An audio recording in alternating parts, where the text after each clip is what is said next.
Muy buenas, hoy quiero hablar un poco de la historia del dinero. No va a ser un vídeo muy extenso en comparación a cómo debiera ser. Pues podría ser una serie documental, pero no estoy en condiciones ni de hacerlo ni tengo intención. Basta con un vídeo breve para entender por qué usamos dinero, qué ventajas y qué desventajas tiene. Y sobre todo, en qué nos afecta en el día a día esta tecnología. A ver si aquí se va a ver, sí. Esto es una moneda de 50 céntimos, que por cierto tiene un borde estriado, lo cual tiene una explicación histórica porque ha habido sociedades estatales y no estatales que arrebataban un poco de borde, lo iban limando, lo iban raspando y luego eso lo podían fundir y tener otra moneda. Eso aumentaba la cantidad total de monedas en el mercado y disminuía la cantidad total de oro que tenía cada una de ellas. Es decir, es una forma de inflación. Esto, que si mal no recuerdo, lo ha hecho el Imperio Romano en cierto periodo y lo han hecho en varias ocasiones los judíos en la Edad Media Europea, y bueno, eso ha sido también motivo de expulsión. Son las cosas de esta gente, ¿no? Entonces, bien, las primeras sociedades humanas que se veían en la obligación o en el interés de intercambiar objetos lo hacían directamente, trueque. Pero conforme aumenta la cantidad de objetos disponibles, el tamaño de los mismos, nos hacemos más sedentarios, no podemos estar moviendo constantemente la mercancía, entonces se utiliza un objeto que sea intermediario de valores distintos, o por lo menos de utilidades distintas. Ya sé que el término valor está sujeto a discusión económica desde hace siglos por distintas corrientes de la economía, pues el liberalismo clásico, el marxismo, las nuevas corrientes del siglo XX, la escuela de Boston, la escuela austríaca, etcétera. Bien, vamos a usar otra palabra, así eso. Valor y precio no es lo mismo, eso ya lo sabían en la escuela de Salamanca, pero vale, valor y precio no es lo mismo, de acuerdo. Pero distintos objetos, vamos a decirlo así, distintos objetos. Bueno, pues por ejemplo, un bote de pintura por un martillo o cosas así. Son objetos con un valor diferente, no vamos a negarlo, vale. Un bote de pintura se agota y el martillo lo puedes usar muchas veces, eso ya para empezar. Bueno, pues para no tener que llevar objetos cada vez más voluminosos y más pesados constantemente entre asentamientos humanos, se constituyó un objeto intermedio, un facilitador de intercambios, que es el dinero. El dinero, como os podéis dar cuenta, el actual no tiene un valor intrínseco. Estos no sé de qué metal es. Podría ser directamente el mismo material del cual se hacen las chapas de las botellas y yo no lo sabría. Nuestro dinero actual funciona por represión y violencia, es decir, tú no puedes imprimir otro tipo de moneda ni acuñar otro tipo de moneda porque vas a la cárcel, porque si lo pones en circulación es un delito, entonces ya está, se acabó. Se basa en la fe y en la represión. La fe en que esta moneda va a funcionar y la represión en que si intentas que funcione otra se te acabó la vida. Vale, pero históricamente eso no se podía hacer, entonces se usaban metales preciosos, oro y plata. Y no recuerdo si en alguna sociedad se llegó a usar cobre, por ejemplo, o bronce, pero oro y plata seguro. De hecho, ha sido muy corriente el tema del bimetalismo hasta, no sé si finales del 19 o mediados del 19. Creo que pierden la batalla legal en Estados Unidos y ya se pasa solamente al patrón oro, quitándose el patrón plata, porque tenían los dos. Bueno, y hay monedas históricas que son de oro y plata, pues, obviamente del mismo reino. Obviamente la de oro es mucho más pequeña y refleja pese a ello más valor, lo cual es obvio. Bien, entonces se empieza utilizando monedas de oro y plata, monedas intrínsecamente valiosas, y como cada moneda, cada una de estas tenía un valor propio, el hecho de, por ejemplo, raspar el borde reduciendo el diámetro total de la moneda, pero bueno, nadie lo iba a notar, ¿no? O no al principio, por lo menos. Raspar la moneda, obtener las virutas, fundirlas y hacer una nueva moneda te permitía, primero, poner en circulación monedas más pequeñas, con menos oro, menos valor cada una de ellas, y que hubiera más monedas en total. Eso es una forma muy antigua de inflación, que es aumentar la masa dineraria en una economía para la misma economía. Es decir, cada uno de los objetos que sirven para facilitar los intercambios vale menos. Por tanto, se necesitan más para el mismo nivel de representación de valor que antes. O sea, es un tema muy interesante sobre cómo en realidad no es tan compleja la economía, es relativamente sencilla. Entonces, obviamente, en cierto momento se persigue y se prohíbe. Lo han hecho, bueno, pues no sé si lo he comentado antes, el Imperio Romano, sí, sociedades no estatales posteriores e itinerantes como los judíos. El coin clipping se llama en inglés, coin clipping, bueno, limado de moneda lo podemos llamar, vale. El caso es que esto tiene algo que ver con la banca también. Tú en un banco obviamente no podrías guardar ganado, pero sí puedes guardar dinero. Es decir, puedes guardar aquello con lo que puedes comprar ganado, puedes guardar aquello con lo que puedes comprar vino, puedes guardar aquello con lo que puedes comprar un barco. Sin dinero, es obvio por una parte, pero hace falta reflexionarlo. Sin dinero no habría negocio bancario como tal. Todo nuestro sistema económico sería distinto, incluido la banca. ¿Qué es un banco? En un origen. Ahora ya es distinto, pero en un origen, ¿qué es? Bueno, es sencillamente un sitio donde se deposita el dinero. Los clientes firman en una hoja un contrato, deposito 5 monedas de oro de este gramaje, de este tipo, de estos, ¿cómo se llama? Onzas, me parece. No estoy muy puesto en monedas de oro, ¿eh? No sé si se nota. Deposito esta cantidad de esta calidad de oro, 24 quilates. Vale, ya está. Y queda ahí con tu nombre, firmas, perfecto. Y otro deposita otra cantidad, y otro deposita de plata, y otro deposita tal. Y tú, como banquero, como figura legal que existe en un registro, te encuentras con que en tu negocio hay dinero, y la gente lo que hace es llevarte dinero, y tú lo guardas. Y luego cuando vienen te dicen, oye, quiero recoger el dinero que he guardado. Te dices, claro, aquí está. Pero te planteas una cuestión muy importante y muy, muy interesante para ti, que es: mi negocio es recibir dinero y guardarlo. ¿Y qué pasaría si con el dinero que recibo y guardo invierto una parte? Consigo más dinero. Cuando me pidan cuentas por el dinero que me han dado para que lo guarde, lo devuelvo porque ya lo tengo. Y oye, he ganado más. He ganado más. Entonces ahí hay un inicio de lo que es la banca moderna.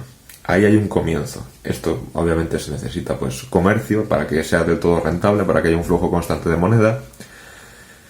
En las repúblicas italianas, en los principados italianos, esto ha sido muy frecuente.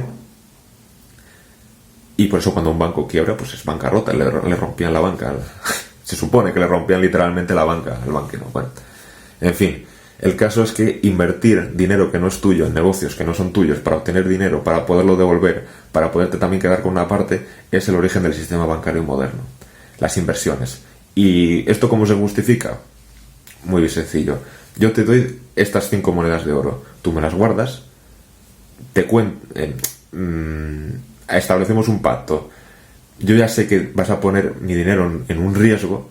Cuando lo venga a retirar, tú me prometes que voy a ganar un poquito más por el mero hecho de haberlo depositado en tu banco. Entonces yo me hago partícipe de tu negocio. Yo también quiero especular. Yo también quiero que me des un poquito más de dinero porque me lo hayas guardado tú. Y eso con todos los clientes. Y cuando fracaso un negocio en el que he invertido, pues cojo parte de los encajes que me ha dado otro cliente y te los transfiero, y así tú puedes sacar dinero. Y yo no he cumplido mi trato contigo. Y luego viene el anterior cliente del cual le he quitado el dinero para dártelo a ti, y lo mismo, y luego lo mismo. Por eso, si todo el mundo va a sacar dinero a la vez al banco, se produce un corralito, porque ese dinero no existe. La inmensa mayoría de la masa dineraria no existe. Son dineros, es dinero que no existe. Esto es una de las cosas que más me costaba entender en su momento. Es decir, ¿cómo podemos basar nuestra economía en dinero fantasma? Pues por una cosa que se llama, que es lo que acabo de describir, que es el multiplicador bancario. Por los cheques, por las hojas de cálculo en Excel, por la transferencia digital de dinero que no ha existido, que no se ha impreso, que no ha salido de ningún molde. Yo escribo en tu cuenta que de repente tienes 1.000 euros y tienes 1.000 euros, porque se ha montado todo un sistema estatal y bancario que dice que tú ahora tienes 1.000 euros.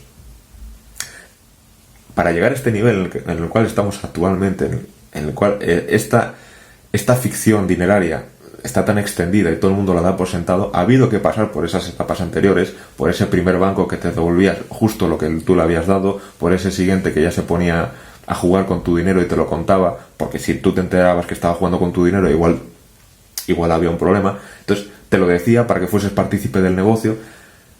Para llegar a lo que tenemos a día de hoy, ha habido que pasar por esas fases. Y el gran momento en el cual despuntan los bancos es cuando ellos mismos no solamente invierten con cuentas de ahorro privadas de la gente, sino cuando prestan dinero a empresas grandes y a estados, a reinos enteros. Ahí empiezan los grandes problemas de las monarquías europeas. Cuando empiezan a tener banqueros en su corte que no son de su religión, que no tienen lealtad exactamente con el reino. Sí, esos banqueros son siempre de las mismas familias, son siempre judíos. Si es que tú quieres hablar de la banca, hablas de ellos. Quieres hablar de las farmacéuticas, hablas de ellos. Quieres hablar de Hollywood, hablas de ellos. Siempre son ellos. Es lo que hay. No son los gitanos, no son los armenios, no son las otras minorías étnicas. No es por un tema de minorías. Es un tema de que tú siempre que quieres tratar un tema importante van a estar sobre representados. Vale, pues el asunto es que con la banca tenemos a día de hoy un problema porque tras muchos siglos de invertir en estructuras públicas, en negocios privados, han acabado siendo copropietarios de absolutamente todos los negocios. Todo el mundo les debe dinero. Todo el mundo les debe dinero a los bancos. Los estados tienen más deuda con países que a su vez la tienen con los bancos. Los estados muchas veces tienen más deuda que el PIB que tienen. Por ejemplo, ese es el caso de España. España no puede devolver nunca su deuda, es imposible. No sé si es un 5, un 105, un 108%, o sea, es 5, 8 o 10, depende del momento del año, por encima del PIB que tenemos. Es decir, si dedicásemos el Producto Interno Bruto de un año entero a pagar la deuda, no podríamos. No sé si os dais cuenta que toda esta manera de funcionar no tiene absolutamente nada que ver con la clase capitalista, que se dedica a la producción y distribución de mercancías. Aquí no estamos hablando de mercancías, aquí estamos hablando de prestar dinero.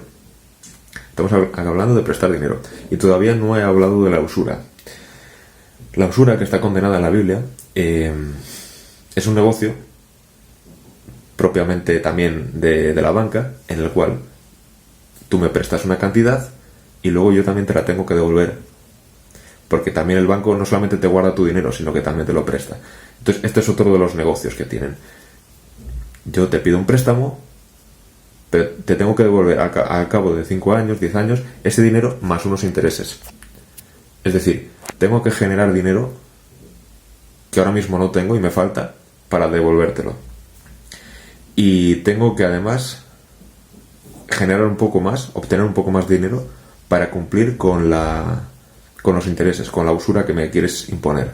Y esto pasa con absolutamente todos los clientes. Es decir, los intereses que puedes contraer con un banco tú como cliente pueden ser limitados y pequeños, pero eso sucede con absolutamente todos los clientes, con todos, con millones de personas, con cientos de empresas, con otros bancos. Entonces se monta una cadena tal en la que no solamente utilizan el multiplicador bancario que he descrito antes, que es la existencia de dinero ficticio, porque acaban invirtiendo en tantos sitios que hay más dinero en circulación del que realmente está reflejado en ningún depósito.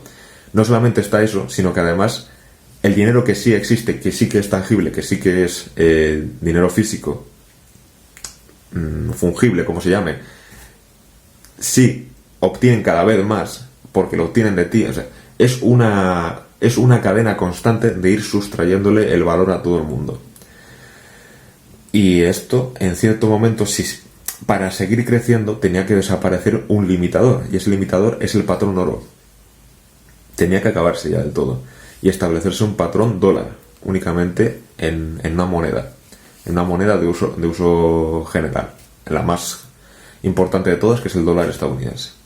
El dólar estadounidense, si no se respalda en oro o en plata o en ningún objeto externo, está completamente bajo el control de quien emita ese dinero, que es la Reserva Federal. La Reserva Federal tiene un nombre muy público, que es federal, pero en realidad es una empresa privada que no puede recibir auditorías de nadie, ni siquiera del FBI, porque no, se acabó. No quiero que el vídeo sea todavía más antisemita, ¿vale? Entonces, la emisión de moneda por parte de la Reserva Federal es una cosa unilateral. Si ellos deciden que aumenta la cantidad total de dólares en la economía estadounidense, aumenta y se acabó. Entonces todos los ahorros de todo el mundo pierden valor. Entonces hay que dejar de verlos como incompetentes y empezar a verlos como terroristas, en muchos casos. La implantación del dinero fiat, del dinero basado en la fe y en la represión, es el gran robo del siglo. Porque vosotros, si veis gráficas de cómo ha ido perdiendo valor el dólar estadounidense, las hay en internet. Es que no es algo que sea un conocimiento oculto. Empieza, bueno, pues los años 20, 30, tal, y se mantiene más o menos estable hasta que llegan los tratados de Bretton Woods. Entonces, boom, despunta hacia arriba y se sale de la gráfica. Es decir, para sumar el valor que podía tener por aquí, por los años 20, tienes que sumar una cantidad de dinero que no es ni medio normal. Es que tú vas a un conversor de dólares y creo que un dólar de 1920 es a la razón de 15,75 dólares de 2024, una cosa así. Un dólar. Es decir, cuando sean 10, cuando sean 100, te pones y multiplicas y esa es la suma. Es una burrada de diferencia. Es que cobrar 20 dólares en 1940 era un dinero. No estaba mal cobrar ese dinero. También las cosas eran proporcionalmente más baratas. O sea, el dinero reflejaba más valor y era proporcionalmente más barato todo. Es el robo del siglo, os lo prometo. Es la cosa más abusiva que se ha hecho con todo el mundo. Y como el patrón dólar está impuesto a escala global, tienen también un control global sobre otras economías que están solapadas con ellos. Ya lo máximo de sumisión a este sistema es directamente dolarizar la economía, porque entonces ya es directamente la Reserva Federal la que controla tu país, sin intermediarios, sin necesidad de un presidente. Entonces, bueno, uno de los grandes propósitos de este sistema bancario internacional de usura y reserva fraccionaria es destruir de tal manera un país que éste quiera dolarizarse para salvar su economía. Y eso es pan para hoy y hambre para mañana, porque la propia economía estadounidense no se puede salvar a sí misma. Es decir, en algún momento cuando quiebren ellos también vas a quebrar tú. Y cuando a ellos les vaya a ir mal, también a ti. Es lo que hay. Este sistema es como funciona y hay que aceptarlo y entenderlo tal y como es. Espero haberme explicado más o menos bien. No soy economista, intento tener todos los conocimientos de este campo que puedo. Pero en resumidas cuentas es así. Es un negocio basado en el dinero de otras personas, en multiplicar dinero hasta que no exista y en cobrarle a la gente por un dinero que les has prestado. Cobrarles de más por un dinero que les has prestado. Hasta tal punto que muchas empresas, siempre que hay una crisis económica, proliferan las empresas que te prestan dinero. Incluso tú puedes comprar directamente una lavadora a plazos y cosas así. Ya estás contrayendo deuda al hacer esas cosas. Porque ya estás estableciendo un contrato de pagar un producto a 5 años vista o 10 años vista que te va a acabar costando mucho más que si lo hubieras pagado la primera vez a tocateja. Es decir, está todo planteado de tal manera que acaben más exprimidos los que menos tienen. Cada vez que hay una crisis económica se multiplican las empresas de crédito fácil, de crédito instantáneo. Es un desastre. Esta economía se mire por donde se mire. Y no es tanto por la producción y distribución de bienes. Es decir, no es estrictamente la clase capitalista la que hace todas estas cosas. Es directamente otra clase social que es más rica, más poderosa, que es la clase bancaria. Y este es uno de los motivos por los cuales el marxismo no tiene nada que hacer a la hora de analizar. Es que ni la plusvalía, ni la tendencia decreciente de la tasa de ganancia, nada de todo eso tiene algo que ver con la banca. Es un negocio aparte. Es que incluso en la crítica al programa de Gotha, si mal no recuerdo se llamaba así ese libro marxista, hace un montón de años que lo leí, se diferenciaba entre la clase terrateniente y la clase capitalista, porque son dos clases sociales distintas. Es decir, la sobresimplificación de no, todo es por los capitalistas, no es verdad. La banca es un negocio distinto que no se puede analizar de la misma manera y hay que entenderlo. Muchos empresarios están endeudados. Y si no lo están ellos, lo están a través de sus clientes, que también lo están. Y si no, es que son unos grilletes a los cuales todos estamos sometidos. Y en el fondo, estamos sometidos por objetos que son así, que no tienen ni siquiera valor. Por si es que, o sea, esto colapsa mi Estado, esto colapsa España y no vale para nada.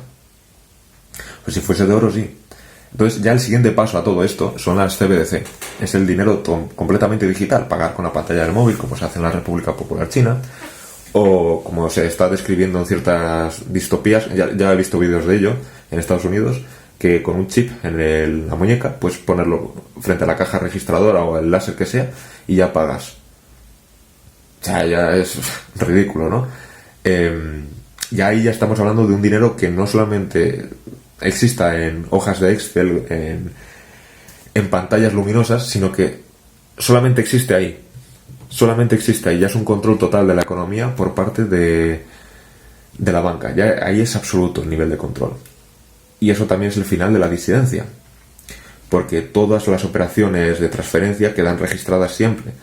Pero tú, si tenías billetes o monedas como esta moneda chuchurría de 50 céntimos, oye, pues podías llevarlas e intercambiarlas en un sobre. Yo, cuando he enviado dinero en un sobre, no ha quedado registro de eso en ninguna parte.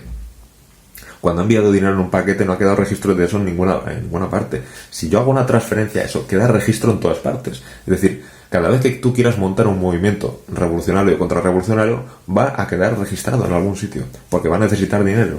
Y ese dinero se va a transferir por cuentas bancarias. Entonces, es un mecanismo de control tan grande sobre todo el mundo que requiere de pues una toma de conciencia general de toda la población y de una rebelión general contra esto, que es la imposición del dinero completamente digital, que es ya el último estadio de inflación. Es decir, todo esto empezó, antes lo explicaba, por el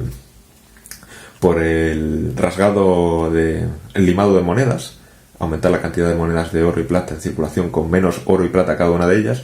Luego llegamos al dinero fiat y ya finalmente llegamos a este dinero completamente digital. Ya no existe, o sea, ya está tan arrebatado de valor que ya no existe, pero sin embargo lo necesitas.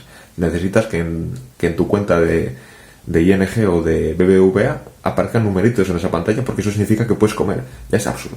Ya es absurdo. El nivel de esclavitud es tan grande a este sistema bancario que ya es absurdo. Y nada, no va a haber una rebelión contra ello, porque todo el mundo que dirige la política está muy bien alimentado. Hay buenos pesebres para dar de comer a esta gente. Alvise ha sido la novedad, que no es novedad. Es la enésima forma de engañar a la gente a través de la democracia. La gente no espabila con la democracia. Y no sé, el futuro es muy jodido. Yo lo puedo decir de una manera más sosegada, pero el futuro es muy jodido. No sé exactamente cómo vamos a sobrevivir. Y nada, este es el vídeo.